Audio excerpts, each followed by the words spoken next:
नमस्कार मंडळी, श्री स्वामी समर्थ. अक्षय तृतीयेच्या दिवशी जसं देवी देवतांच्या पूजेसाठी हा दिवस महत्त्वाचा असतो, त्याचप्रमाणे पितरांच्या पूजेसाठी सुद्धा हा दिवस महत्त्वाचा असतो. पूर्वजांचं ऋण फेडण्याचा म्हणून हा दिवस पाळला जातो. पूर्वजांच्या स्मृतींना उजाळा देऊन त्यांचं स्मरण केलं जातं. मातीचं मडकं, ज्याला आपण कर म्हणतो, तो पाणी भरून त्याची पूजा केली जाते. त्याचप्रमाणे काही लोकांना आपल्या पितरांच्या नावाने जेवायला सुद्धा घातलं जातं. या दिवशी ब्राह्मणांना दान भोजन दिलं जातं.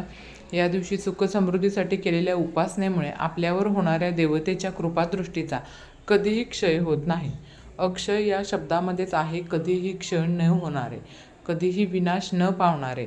अक्षय तृतीयेच्या दिवशी मनुष्य जे काही कर्म करतो ते कधीही क्षयाला जात नाही. त्याचे अक्षय पुण्य जे आहे तर ते प्राप्त होत असतं. अशा या अक्षय तृतीयेच्या दिवशी पितरांना जो आपण नैवेद्य दाखवतो तो नैवेद्य काय असावा, नंतर नैवेद्यामध्ये कोणते पदार्थ ठेवावेत, तसंच नैवेद्यामध्ये चुकूनही हे पदार्थ ठेवू नयेत. त्याचप्रमाणे पितरांच्या जेवणाचं ताट कसं तयार करावं, पितरांच्या नावानं आपण कोणाला जेवू घालावं, अशी संपूर्ण माहिती या व्हिडिओमध्ये आपण पाहणार आहोत. त्यामुळे व्हिडिओ स्किप न करता शेवटपर्यंत पहा आणि चॅनलवरती नवीन असाल तर चॅनलला सबस्क्राईब करा. अक्षय तृतीयेच्या दिवशी आपल्याला सकाळी लवकर उठायचं आहे, स्नान करायचं आहे, स्वच्छ वस्त्र परिधान करायचे आहेत. चुकूनही या दिवशी काळ्या रंगाचे वस्त्र आपल्याला परिधान करायचे नाही आहेत. आता बघा, देवाचा नैवेद्य आपण ज्याप्रमाणे दाखवतो तर त्याच्या अगदी उलट पितरांचा नैवेद्य तयार केला जातो. आता प्रत्येक भागानुसार नैवेद्यातील पदार्थ जे आहेत तर ते वेगवेगळे असतात किंवा बदलत असतात. आता या दिवशी आपल्याला काय करायचं आहे तर शास्त्रानुसार सकाळ आणि संध्याकाळ ही जी वेळ आहे तर ती देवीसाठी आणि दुपारची वेळ ही पितरांसाठी मानली जाते. त्यामुळं पितरांचा जो नैवेद्य आहे तर तो आपल्याला दुपारी 12 वाजता दाखवायचा आहे. पितरांच्या जेवणासाठी आपण जे पदार्थ वापरणार आहोत ते आपल्या घरातील असावे, आपण विकत घेतलेले असावे. कोणाकडूनही मागून आणलेल्या पदार्थांचा स्वयंपाक या दिवशी करायचा नाही किंवा शिळं अन्नसुद्धा ठेवायचं नाही आहे. पितरांच्या जेवणामध्ये केस निघणार नाही याची सुद्धा आपल्याला काळजी घ्यायची आहे.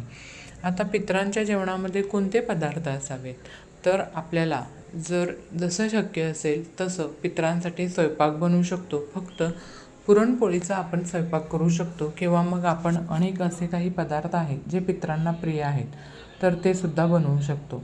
आता कोणकोणते असे पदार्थ आहेत ते बनवू शकतो बघा. या दिवशी पुरणपोळी, त्याचबरोबर तांदळाची किंवा गव्हाची खीर, उडदाचे वडे, मुगाचे वडे. उडदाचे वडे जर आपण बनवणार असू तर इतर वेळेला आपण त्या वड्यांना होल पाडतो आणि पितरांच्या नैवेद्यामध्ये मात्र त्या वड्यांना होल पाडायचे नाहीत. त्यानंतर कढी, कटाची आमटी, वरण भात, भाज्या.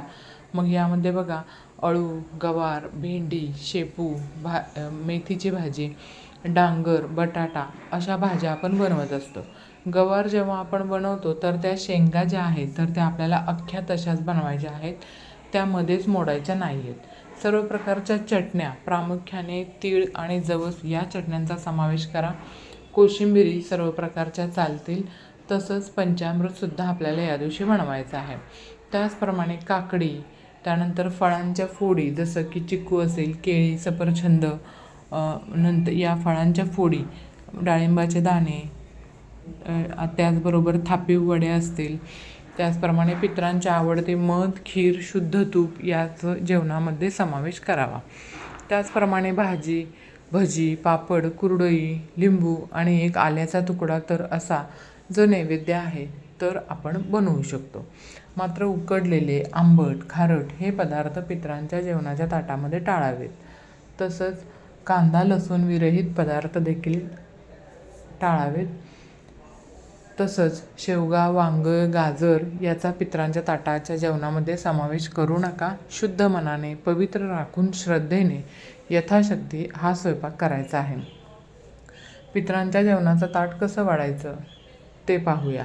आता आपण हे नैवेद्याचं जे ताट आहे तर हे ताट केळीच्या पानावरती वाढू शकतो, कारण पितरांचा नैवेद्य आपण जेव्हा ठेवतो तर त्यावेळेला केळीच्या पानाला महत्त्व आहे. परंतु प्रत्येकाला नैवेद्य हा केळीच्या पानावरती ठेवणं शक्य होत नाही, त्यामुळं आपण ताट घेऊ शकतो. आता सर्वप्रथम आपल्याला काय करायचं आहे, केळीचं पान घेतलं तर त्याला मध्यभागी साजूक तूप लावायचं आणि ताट घेतलं तरीसुद्धा आपल्याला याच पद्धतीने ते ताट वाढायचं आहे.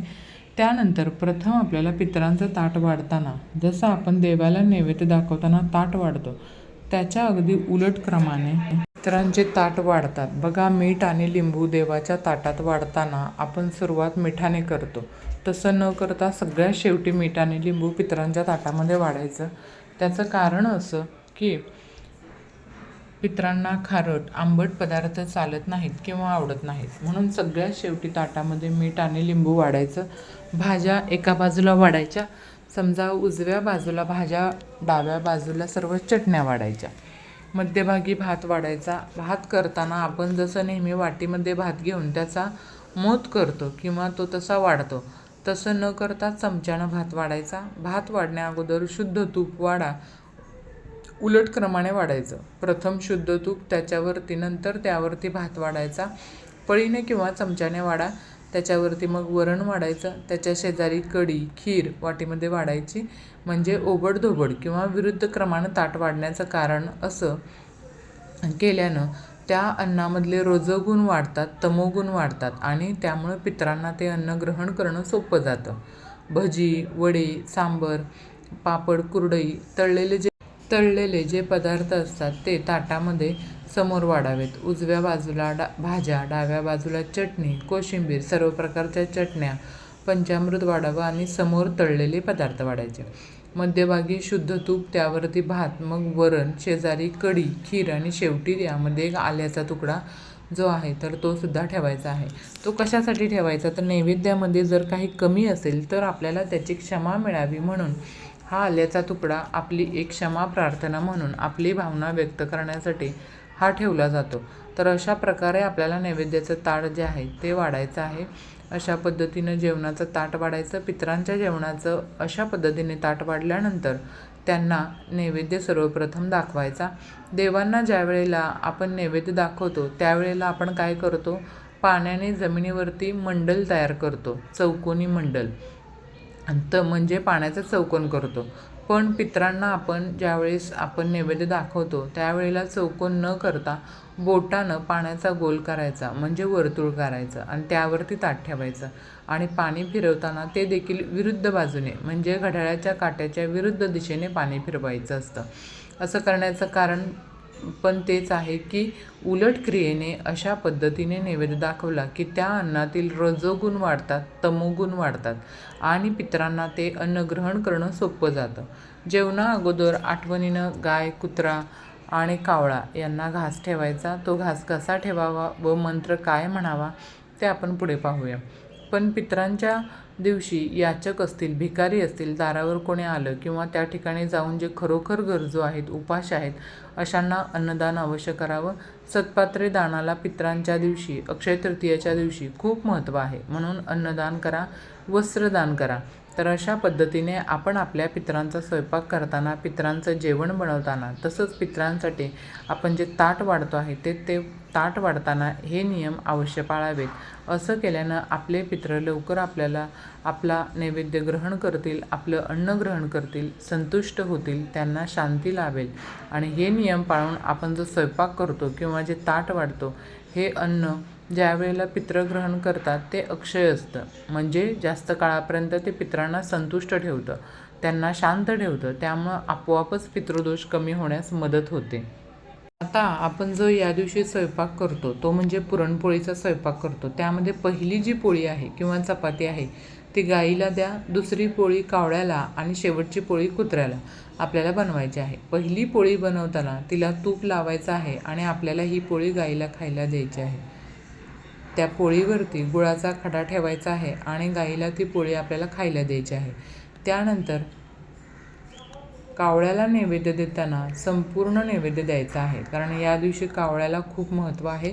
आपले जे पूर्वज आहेत तर ते कावळ्याच्या रूपामध्ये असतात. कावळ्यांना नैवेद्य देताना आपल्याला म्हणायचं आहे की पश्चिम, वायव्य व दक्षिण दिशेला राहणारे जे पुण्यकर्मी कावळे आहेत त्यांनी या माझ्या भोजनाचा स्वीकार करावा. त्यानंतर शेवटची पोळी जी आहे तर ती आपल्याला कुत्र्यासाठी बनवायची आहे आणि ती पोळी आपल्याला कुत्र्याला द्यायची आहे. आणि ही पोळी देताना आपल्याला म्हणायचं आहे की यमदेवाच्या मार्गाचे अनुसरण करणारे श्याम व सबल नावाचे 2 कुत्रे आहेत. त्यांना मी हा भोजनाचा भाग देत आहे, त्यांनी तो स्वीकार करावा असं म्हणून कुत्र्याला ही पोळी खायला द्यायची आहे आणि त्यानंतर आपल्याला नमस्कार करायचा आहे. अशा पद्धतीने आपण भोजन करायचं आहे. तसंच या दिवशी आपण कर आणि पितरांची पूजा करत असतो. पितरांचे जे फोटो आहेत तर त्यांची पूजा त्यासोबतच करा. जे आहे तर त्यांचंसुद्धा पूजन या दिवशी केलं जातं. कर व पितरांची पूजा करून झाल्यानंतर आपल्याला या व्यक्तींना जेवायला घालायचं आहे. तर बघा, आता आपण पितरांच्या नावानं कोणाला जेवायला घालायचं आहे, तर आपल्या घरातील जर पुरुष गेलेला असेल तर एका पुरुषाला जेवायला घालायचं आणि जर अगोदर पुरुष आणि त्यानंतर त्यांची पत्नी गेली असेल तर एक पुरुष व एक विधवा स्त्री यांना जेवायला घातलं जातं आणि जर सवाष्ण स्त्री गेलेली असेल तर सवाष्ण स्त्रीला आपल्याला जेवायला घालायचं आहे. परंतु आपण ज्या व्यक्तींना जेवायला घालणार असू तर त्या व्यक्तींचं पूर्वज हे जिवंत नसले पाहिजेत. म्हणजेच काय, तर ज्या व्यक्तीला आपण जेवायला घालणार आहोत तर त्यांना आईवडील जे आहेत तर ते नसावेत. ज्यांचे आईवडील मृत पावलेले आहेत तर अशाच व्यक्तींना आपण पितरांच्या नावानं जेवायला घालू शकतो. ज्या व्यक्तींना आपण जेवायला घालतो तर त्यांना जेवायला बसवण्या अगोदर जेव्हा आपण जेवणाचं ताट वगैरे ठेवणार त्यावेळेला त्या ठिकाणी आपल्याला एक अगरबत्तीसुद्धा लावायची आहे.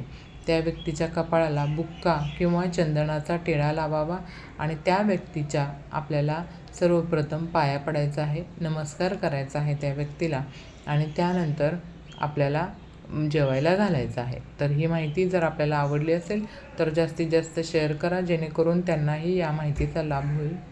आपल्या शंका असतील तर जरूर विचारा. अक्षय तृतीया संदर्भातील व्हिडिओ आपल्या चॅनलवर अपलोड झालेले आहेत. अवश्य पहा. व्हिडिओला लाईक करा. नवीन असाल तर चॅनलला सबस्क्राईब करा. व्हिडिओ शेवटपर्यंत पाहिल्याबद्दल मनापासून तुमचे खूप खूप आभारी आहे. धन्यवाद. श्री स्वामी समर्थ.